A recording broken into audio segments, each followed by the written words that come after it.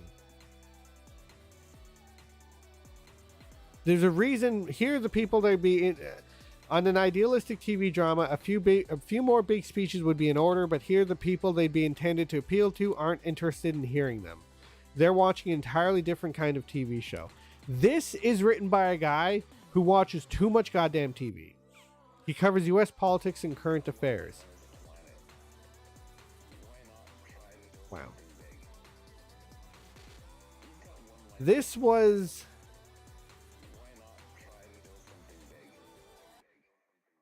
More books are banned than ever before, taking... Okay. So they're just talking about books that have been banned. They're not giving really a list of what they're talking about. Okay, that's fine. It doesn't really matter. It's just some... Ooh.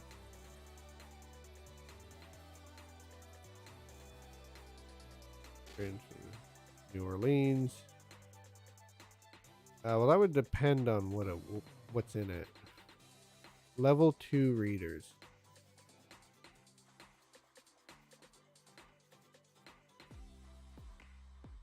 Well, without seeing what's in it, I don't really know. Didn't make an older... But why did you have to point out that you were white? That's pretty racist. To be clear, like, I might look white. My mom's native. We were always raised considering ourselves to be native, albeit very pale and not having to go through the same hoops that other little native kids have to go through, but that we're still native nonetheless. And that skin color doesn't really mean anything, except whether you need sun screen or not. Anyways, that's done there.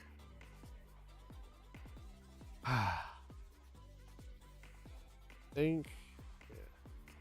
So Kotaku, you know, the one that Gamergate had originally spawned out of, if I remember correctly, was one of their journalists. But far-right devs Kyle Rittenhouse Steam shooter isn't edgy, it's embarrassing. Apparently Kotaku is upset by this Kyle Rittenhouse, and this looks pretty cool. Acquitted? Self-defense? Yeah, versus the brain dead. Yeah, these psychopaths. Oh, look. Oh, it's Antifa. Look at that. That's funny. Why can't far-right provocateurs be good at anything? Look, he's mad. He's already mad. How dare you? Acquitted, an action shooter game by first-time developers Nordic Empire Games, is intended to be a provocative celebration of the acquittal of teenage Kyle Rittenhouse. Oops. Instead, it's a very poorly made zombie shooter without even a glimmer of courage in its convictions. Kyle Rittenhouse was charged with the failed shooting of 2 men in August when he fired at unarmed... No, they were armed. They were armed. One of them had a gun. They even showed it. One of them had a gun. The case in November 2021 starkly divided Americans, with the left viewing his acquittal as a miscarriage of justice, and nobody cares what the left thinks, with racist roots. While the right saw it as a victory for the right to bear arms in self-defense, the chillingly, ooh, is it chilling because it's Nordic and they have to do with the Vikings, or is it chilling because you're afraid of the dark MAGA influence that's happening? Oh my God. Wherever you land on this matter, and let's not beat around the bush, he got away with killing people. You're right, he got away with killing a pedophile. I'd hope a person's central thought would be innocent people died. Yes, a pedophile died. Lives were ended. One of them belonged to a pedophile. No matter how big a win the result of the court case might feel to a person, the circumstances remain abhorrent. Not exactly. One was a pedophile, and the other one was...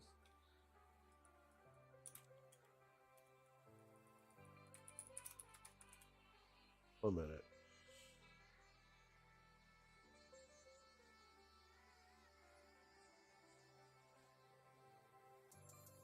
I know they have show notes for it. Oh, no. That's good. That's fine for that. Okay, I might be able to pull it up.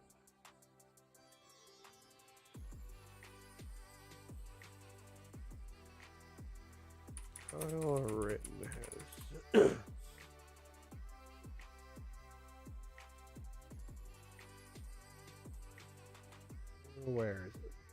Just trying to find it. Review. Author lashes out at her critics. Game over.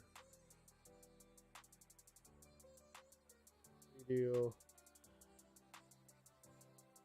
Accountability. Breaks down as he.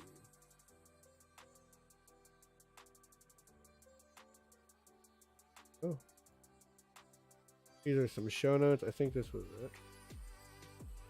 File was black. No.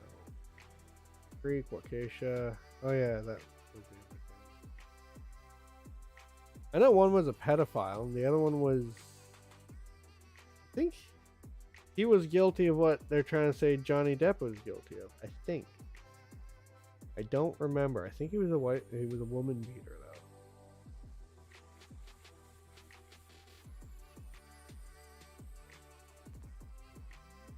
So making a video game that's intention is to laugh about it is without a doubt an inciting act. My dismay is with just how badly they've done it. The game's own Steam page boasts that it took the developers 6 months to make. I'm genuinely surprised with more than a weekend, given the paucity of what's on offer here.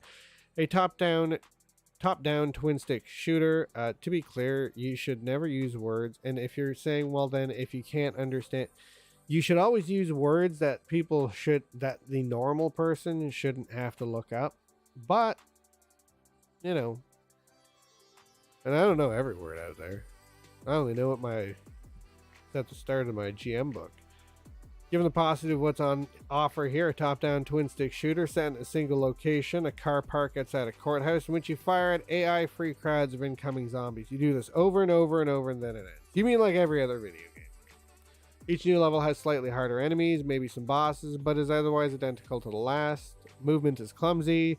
2D side-on character barely connected to the top-down backdrop, while zombies just move in your direction and nothing more. There's a range of weapons, but changing them is so unwieldy that it makes far more sense to just stick with the semi-automatic rifle. Semi-automatic, sorry. You just hold down the button and fire, and it reloads for you, and that's it. That's the whole game. And yes, you're right. I said zombies because of nothing else. Acquitted is a cowardly piece of dross. Some zombies carry communist and Antifa flags, and the girl ones have pink and blue hair. Satire, but their blood is green, their skin gray, and their heads split open. In another act of astonishing parody, the game calls them brainless, which would be quite zing if you couldn't literally see their brains. I don't really think it matters too much. Zombies aren't really using it. Self-Defense versus the Brain Dead reads its title screen. This reminds me of when vehicular slaughter sim Carmageddon was released in Germany in 1997. The country had laws that forbade the video game to depict blood. The red blood into green goo, but there was no governmental authority looming over Nordic Empire. No external pressure. It just chickened out. What? The response on Steam has been very predictable. Lots of alt-right wannabes all piling in to give the game its overwhelming positive status, most with under half an hour of play on record. Although in defense is barely... So then it's a good game. There's only really 30 minutes of gameplay for the vampire one. It's the same thing over and over and over for 30 minutes. So it's not much different than the vampire game. However, in their efforts to prove how much they want to pwn the leftists, accidentally highlight how milquetoast the effort is. Uncensored Patch Edition needed is the title to one... I don't... Yes, although how Greta fits into this scenario... Oh no. Oh, the pussy hats. Yeah. Greta Thunberg is a boss. To celebrate Far Right Rittenhouse, any who choose to follow him. So why is it so flaccid? Because it's probably just a quick little... It's just a small little experiment. It's their first game. That doesn't actually look too bad. Looks like something you could find... it looks like something I would have been playing on Newgrounds or something. The spineless approach makes even less sense when you dig into who exactly is Nordic Empire Games. 1/3 of the Swedish team is William Hahn, once the press secretary of far-right political party. The Swedish Democrats Youth League are a nationalist and populist party founded from the remains of various fascist and white nationalist groups of the 1980s, like many such groups along worldwide, blah, blah, blah. Hahn himself was thrown out of the Nordic Council meeting in England or Iceland after racially abusing a bartender. Hahn was alleged to have been collaborating with far-right parties. alternative. Wow, we're just going into the background. I thought this was about the game. This is no longer about the game, man. You're going, wow. This is something, man. This is an opinion, dude. Wow. Wait. Are we still talking about Han? Holy shit. Once that's done, our children, grandchildren grow up in a Sweden that's safe. Yeah. No, because in 2016 they did have that big rise in rape at New Year's. That did happen, like in Europe. So I don't think there's anything wrong with that. That's one of the guys making this game, and yet despite his heartfelt and passionate beliefs, he was too big of a yellow-bellied coward to make a game that actually says anything. Rittenhouse shooting zombies, what even is that? What is that? I don't understand. It's not... He's not actually shooting at people. He's not giving me anything to complain about. I wanted to whine and complain that they made a game that's just glorifying violence to war, and instead he chickened out, and now I have nothing to write about. It still makes no coherent sense. Why? Nordic, even if you're generous enough to extend the branch that calling woke people zombies is some sort of an all-time burn, it still makes no coherent sense. Say he's that kid who's upset that he sees himself in this. That's probably him right there. He was hoping to get a date with that blue-haired chick. Nordic Empire's website makes some grand claims about the vast importance of their existence. They are 3 young men fully dedicated to the development of games that are fun and engaging, while at the same time staying committed to what is right and true. But then why acquitted? This is a game that, despite its implied bravado, its bold declarations, doesn't make any statement beyond a character who could be anyone, clumsily shooting at some gray-skinned zombies carrying early 90s Soviet flags. Fails to defend Rittenhouse's actions, let alone portray a coherent argument for self-defense. That wasn't its point. You know what the point of this game was? If anybody hasn't figured it out yet at this point, it's a game where a guy shoots at zombies. And this is Kyle Rittenhouse, and he's defending himself from zombies, right? Because it's still self-defense when brain-dead monsters are trying to snap at you. You shoot them, like here, or in Resident Evil, or in Back 4 Blood, or Left 4 Dead. Or any of those games. There's tons of them. They all have to do with zombies. Them zams, you know. It reduces the complexity and tragedy of the original. What the hell did they think they were going to do? Like, 3 guys in 6 months were going to create a highly level, driven and deeply invested story about what occurred that night. Like, what was going through Kyle's head as he was pulling, he was on the ground and he took that first shot, getting the pedophile guy, and then getting up and then shooting the other guy who's shooting at him. Oh wait, no, one guy was shooting at him, the other one was a pedophile with I can't remember. One had a skateboard. He shot 3 people, I know that. We, as so many others, the site continues, have noticed narratives that are repeatedly forced into modern entertainment. These narratives, more often than not, run contrary to healthy living and many of the foundational values of Western society. Now, even if we put aside the goose-stepping vocabulary, what are you talking about? How have they delivered on those values in their first release? They're fighting for a countercultural narrative where you can play a game where you shoot indiscriminately at zombie hordes. Yes! Yes! Because if there's zombie hordes coming after you, you know what you do? You shoot at them. What the fuck? How the fuck long do you think Walking Dead would have been if Rick was just like, yeah, you can chew me up, boys. Thank you very much. That would have been a terrible friggin' show. I swear. As such, they interminably write on. Why are you even, you know what? If you don't even think it's interesting, I'm not going to read it. We want to create entertainment that takes stand for the inalienable rights of each man and challenges the dominant narratives of modern entertainment, but they haven't. They've put out an embarrassingly poor one-screen twin-stick shooter level that doesn't say anything meaningful about the Rittenhouse incident, but this is what they want to do. That doesn't mean that's the only thing they're going to do. Jesus Christ. So I return to my opening question. Why is the far right so bad at everything? No, that's the left. Why couldn't they have put together something even halfway passable as a technical game that then had something to say that espoused their disgusting, racist, wretched beliefs? They're the ones who make everything about race. To be idiotically generous, the best argument that could be made here would be for this to be an attempt to be censored. To create... Now, it's probably just annoying people like you. I thought this thing about Scott Morrison, but I don't really care. And then this is probably what I'm going to end it on here, because it's 10:30. I'm starting to get hungry now. I might even hold it till tomorrow, because what? Yeah, that just came out today. Newspaper demands Pope defendant Nancy Pelosi punish Archbishop who barred her from receiving communion. You know what? Yeah, I'm going to leave it for tomorrow. Because my nose is like driving me nuts again. My throat is dry. 10 million issues. I think it's good to call for now. I enjoyed myself. Maybe tomorrow we'll do a little bit of gaming. Hopefully I'll get on a little earlier. If I feel better, I will. So be good. You know, be kind.